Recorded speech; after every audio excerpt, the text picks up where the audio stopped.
be.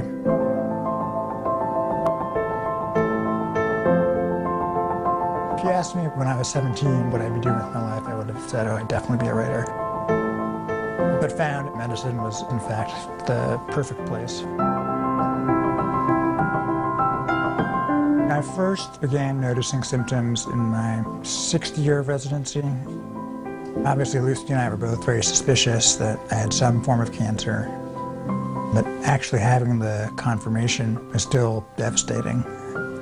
Since Katie's birth, my time with her has had a very peculiar and free nature. In all probability, I won't live long enough for her to remember me, and so the time just is what it is.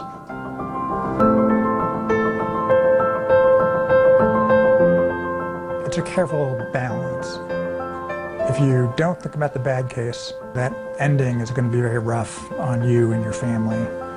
But if you're going to think about the good case, you're going to miss an opportunity to really make the most out of your life and time.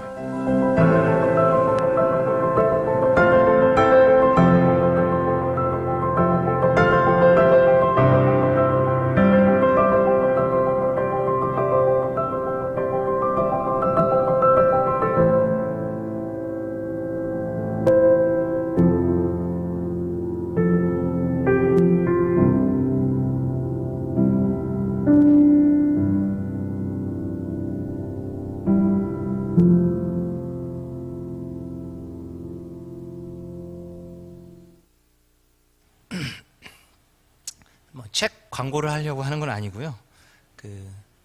오늘 설교의 예화로 들 책의 실제 인물을 어떻게 생겼나 또 보시는 것이 오늘 설교를 들을 때 좀 유익할 것 같아서 먼저 짧은 동영상을 보여드렸는데요.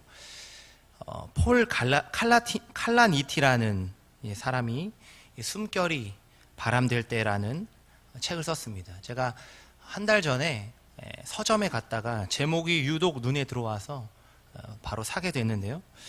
내용은 보셨듯이 36살의 젊은 의사가 폐암 말기 선고를 받고 2년간 투병 생활하면서 삶과 또 죽음에 대해서 진지하게 써내려간 고백록입니다. 이 폴이란 사람은 스탠퍼드 대학에서 영문학과 생물학을 전공을 했습니다.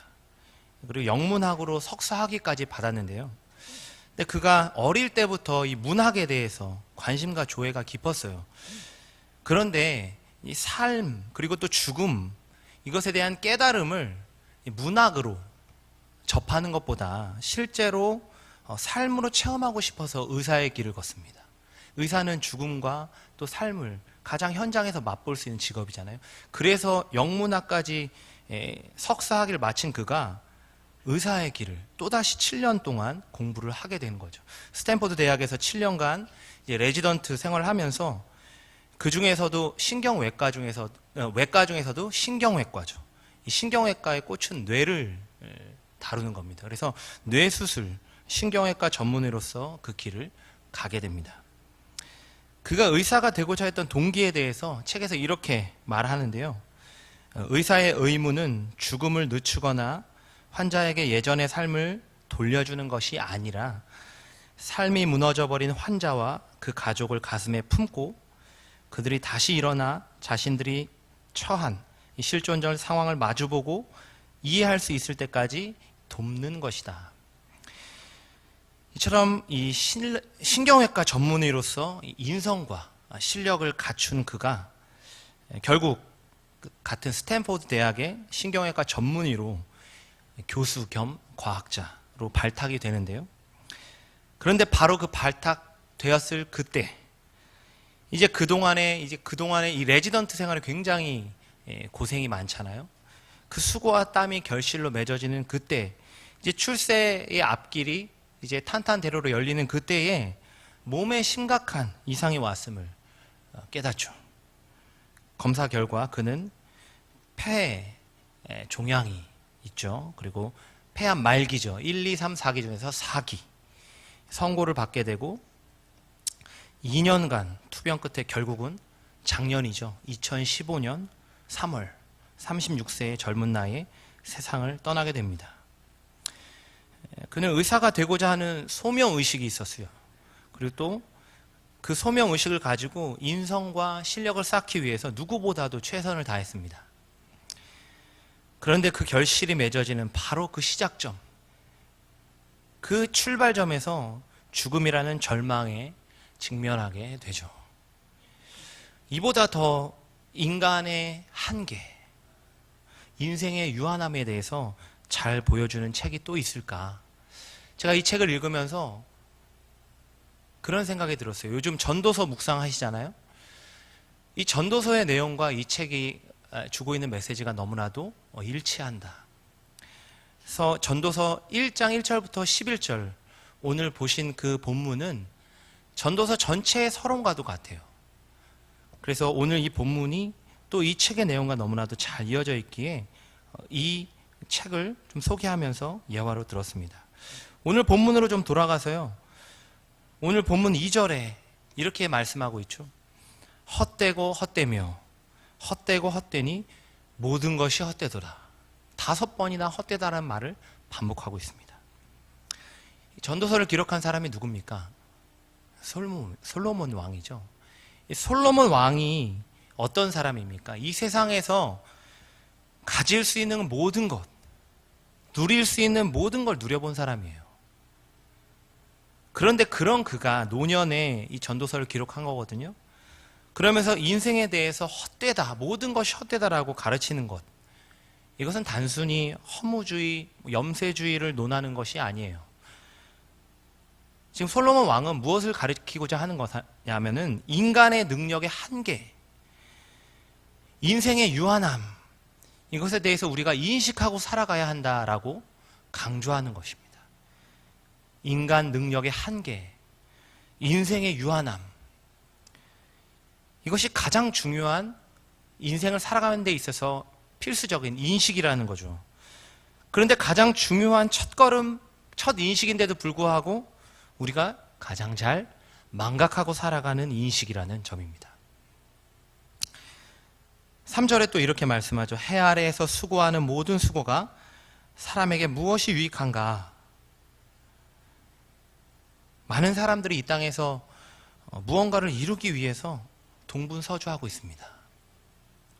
돈을 많이 벌기 위해서, 또 누군가는 더 높은 자리에 오르기 위해서, 또 누군가는 많은 사람들에게 인정받기 위해서 열심히 수고하고 땀 흘리고 노력하고 최선을 다해서 달려가고 있죠.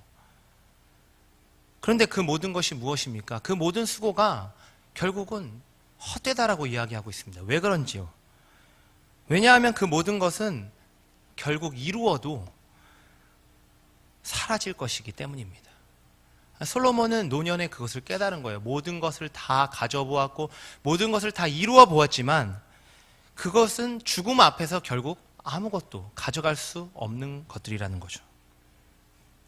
그러니 열심히 노력하고 열심히 수고하는 것도 결국은 그것을 위해서 살아가는 인생이 된다면 그것은 헛된 것이라는 겁니다. 제가 이 말씀을 보면서 제 자신을 한번 돌이켜보게 되었는데요. 저 목회자고 또 주의 길을 간다고 헌신한 자임에도 불구하고 저조차도 이 사실을 너무 자주 망각하는 것 같아요.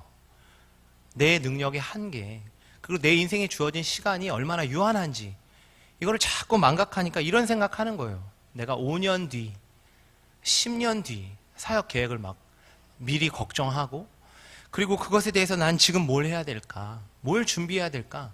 그리고 내가 가지고 있지 못한 것, 내가 지금 이루지 못한 것들에 대한 불안함과 함께 그것에 대해서 더 막 매진하고 노력해야 되는 그런 어떤 압박들이 있는 거죠. 걱정들이 있는 거죠. 그런 고민들이 있는 거죠. 내가 지금 이 시간에 더 많은 것들을 준비해야 되지 않는가? 내가 이 시간에 더 많은 것들을 해놔야 되지 않는가? 이런 고민들. 그런데 제가 이 말씀 보면서 다시 한번 깨닫게 된 거는 그런 걱정과 염려, 불안함들이 결국은 이 전도서의 말씀을 내가 망각하고 있기 때문은 아니었나. 내 능력으로 뭔가 할 수 있을 거라는 착각이죠. 한치 앞도 알지 못하는 내가 5년 뒤, 10년 뒤를 미리 생각하고 또 또 그것에 대해서 걱정하고 준비하려고 하는 이 인생에 대한 유한함에 대해서 자꾸 잊어버리고 살아가는 내 자신을 바라보고 또 깨닫게 된 것입니다. 오늘 성도님들은 어떠하십니까? 나는 오늘 내 능력의 한계, 인생의 유한함에 대해서 잘 인식하고 살아가고 계십니까? 나는 세상 사람들이 그렇게 살아가는 것처럼, 세상 사람들은 말씀을 모르잖아요. 그러니 그 세상에서 무언가 가지고 이루기 위해서 정말 수고하고 땀 흘리는 게 당연해요. 그런데 그건 세상 사람들이죠. 우리는 진리를 알고 말씀을 알고 있는 사람으로서 그렇게 세상 사람들이 살아가는 것과 똑같이 이 땅에 주어지는 그 어떤 것에 너무 집착하고 목매고 살아가고 있지는 않았는지 돌아봐야 합니다. 전도자가 말하고 있는 헛되고 헛된 이 땅에서 누릴 것들, 또 이 인생, 이 땅에서 주어진 이 인생이 전부인 양 그동안 수고하고 땀 흘리고 있지는 않았는지 돌아보아야 합니다. 오늘 말씀에 비추어서 다시 한번 인생의 유한함이죠. 또 내 능력의 한계를 다시 한번 깨닫고 그것을 인식하고 살아가는 저와 여러분이 되길 간절히 소망합니다. 전도자는 그 헛되다라고 1절부터 3절까지 전체 전도서의 주제를 이야기하고 나서 그 이유에 대해서 설명해 주고 있어요. 4절부터 11절까지 주된 내용은 세 가지입니다. 이 인생에 있어서 모든 것이 헛된 이유는 이러하다 세 가지입니다. 첫 번째는 비유로 설명하고 있는데요. 이 비유는 어떤 것들입니까? 자연의 이치가 그렇다라는 거예요. 자연의 이치가. 첫 번째 해를 예로 들죠. 해는 뜨지만 떴던 곳으로 돌아갑니다. 그 다음에 바람을 예로 들죠. 바람은 남으로 불다가 북으로 돌아가죠. 그 다음에 강물을 예로 듭니다. 강물은 모두 다 바다로 흘러 들어갑니다. 이게 다 뭡니까? 원래 있던 곳으로 다시 돌아간다라는 의미가 있습니다. 돌아간다가 반복되고 있어요. 이것을 인생에 비추어서 비유로 설명한 것이니까 인생은 어떻게 그럼 교훈으로 받아들일 수 있나요? 인간은 결국은 흙으로 돌아간다라는 것입니다. 인간의 인생이라는 것은 결국 흙으로 돌아갈 수밖에 없는, 원래 이 땅 가운데 왔지만 원래 있던 곳으로 흙으로 돌아갈 수밖에 없는 유한한 존재라는 것을 자연의 이치로 비유로 설명해 주고 있는 거죠. 그렇기 때문에 우리의 인생과 우리의 삶이 헛되다라는 거죠. 두 번째, 왜 또 헛되냐? 이 인간의 채워지지 않는 욕망이 있기 때문에 그렇습니다. 8절을 보십시오. 눈은 보아도, 8절 끝에 보면 눈은 보아도 족함이 없고 귀는 들어도 가득 차지 아니하도다. 아무리 좋은 것을 봐도, 그리고 아무리 좋은 이야기를 듣고 해도 인간의 욕망을 채울 수 없다라는 겁니다. 이 세상에 어떠한 부와 성공도 인간의 욕망을 채우지 못합니다.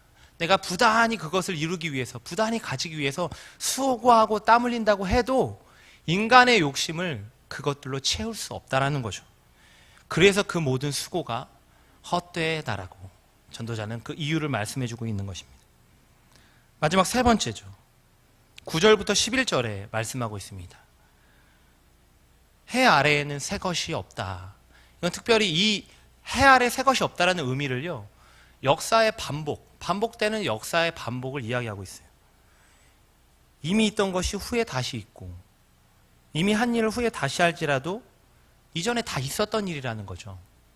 아무리 개혁하고 발전되고 새로운 시대가 열린 것 같아도 그것은 이미 이전에 있었던 거고 새로운 것이 없다라는 겁니다. 이게 무슨 의미냐? 역사는 결국 계속 반복된다라는 거죠. 아무리 인간이 발전된 사회를 만들고 더 나은 세계를 만든 것처럼, 또 개혁되고 발전된 사회인 것처럼 보이지만 결국 그것이 새 것이 아니고 이전에 있었던 것이 반복된다는 겁니다. 왜 그럽니까? 인간의 죄의 문제 때문에 그렇죠. 굳이 세상의 역사를 말하지 않아도 우리 기독교 안의 역사만 보아도 그렇습니다.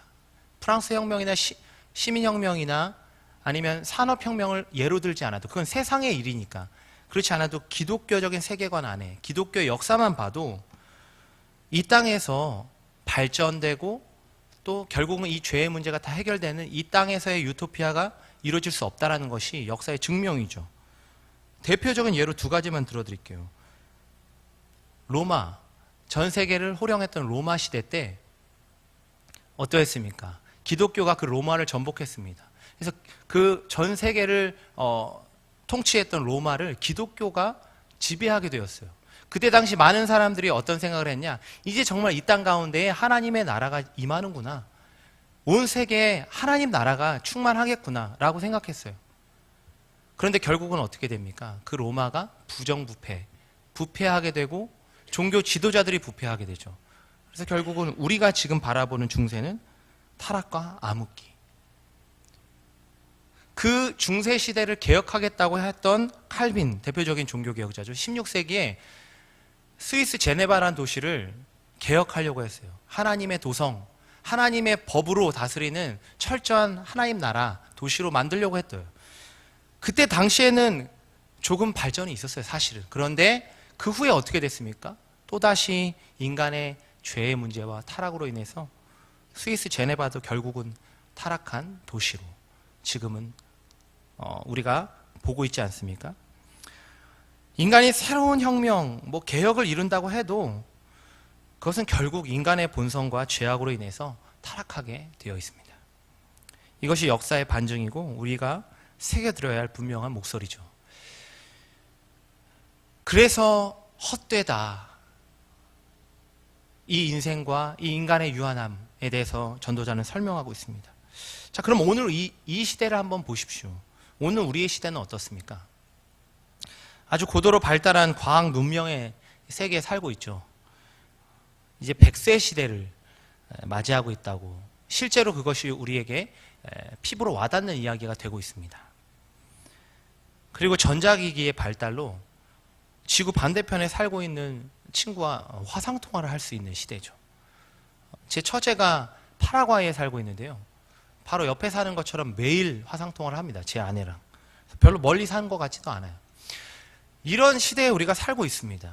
그런데 그러면 이런 과학과 문명이 발달한 세계에 살고 있는 오늘 이 시대를 그러면 발전되고 좀 더 나은 시대가 됐냐고 그렇게 바라볼 수 있는가? 그렇지 않죠. 여전히 인간의 존재와 유한성에 큰 변화는 없습니다. 100세 시대가 열렸다고 해서 죽음으로부터 벗어날 수 있는 인간은 없죠. 그리고 수많은 자연재해 앞에서 아직도 우리는 인간의 무기력한 한계, 능력의 한계를 보고 있습니다. 부정적으로 보면요, 과학과 문명의 발전이 되었다고 해서 그 사회가 좀 더 성숙하고 좋은 사회가 되었냐? 꼭 그렇지만도 않죠. 오히려 인간의 탐욕과 끊임없는 욕심이 도덕적으로 더 부패한 사회를 만들고 있죠.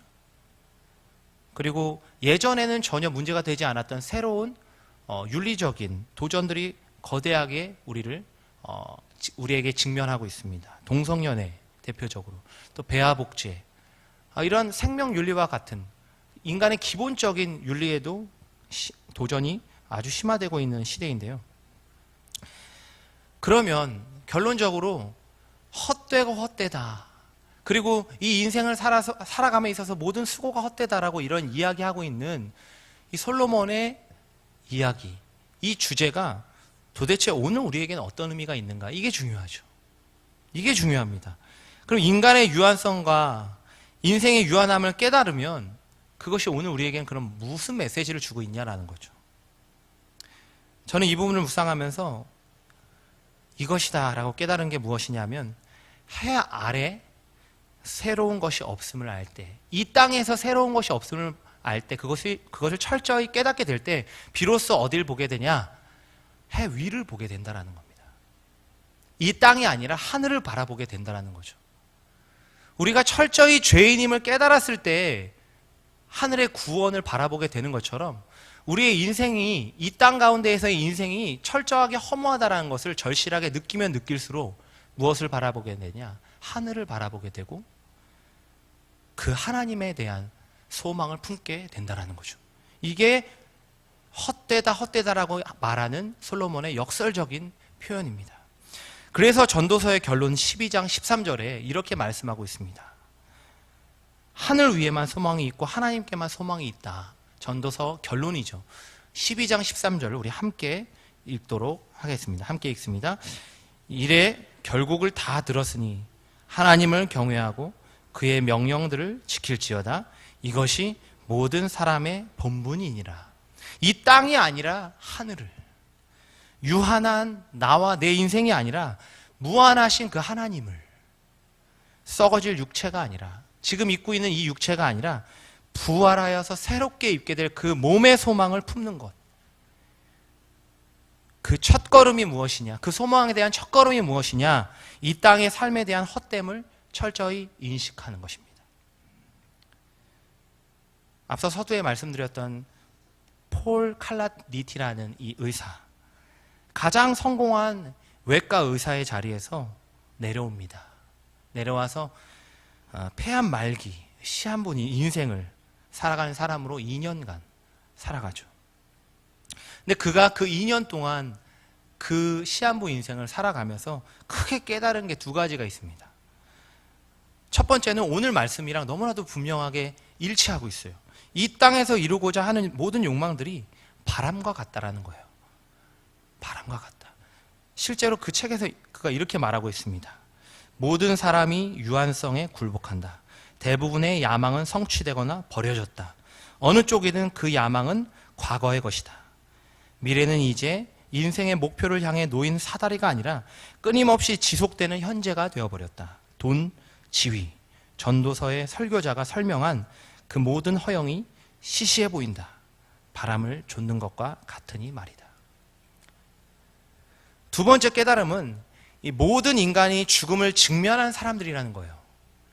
본인은 이제 2년밖에 남지 않은 신화부 인생을 살게 되면서 그제야 깨달았지만 모든 사람이 죽음을 직면한 사람이라는 거예요. 그것이 바로 오든 나중에 오든.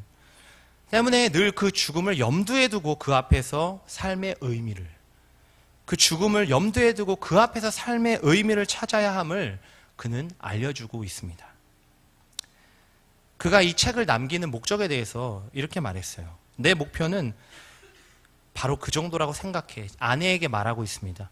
죽음을 선정적으로 그리려는 것도 아니고 할 수 있을 때 인생을 즐기라고 훈계하려는 것도 아니야. 그저 우리가 걸어가는 이 길 앞에, 우리가 걸어가는 이 길 앞에 무엇이 있는지 보여주고 싶을 뿐이지. 그가 남긴 책의 제목은 숨결이 바람될 때입니다. 이 숨결이 바람될 때라는 이 제목의 의미는요, 16세기 영국의 유명한 시인이었던 그레빌 남작의 시로 딱 압축되고 있습니다. 책 가장 서두에 이 시가 딱 나오면서 책이 시작돼요.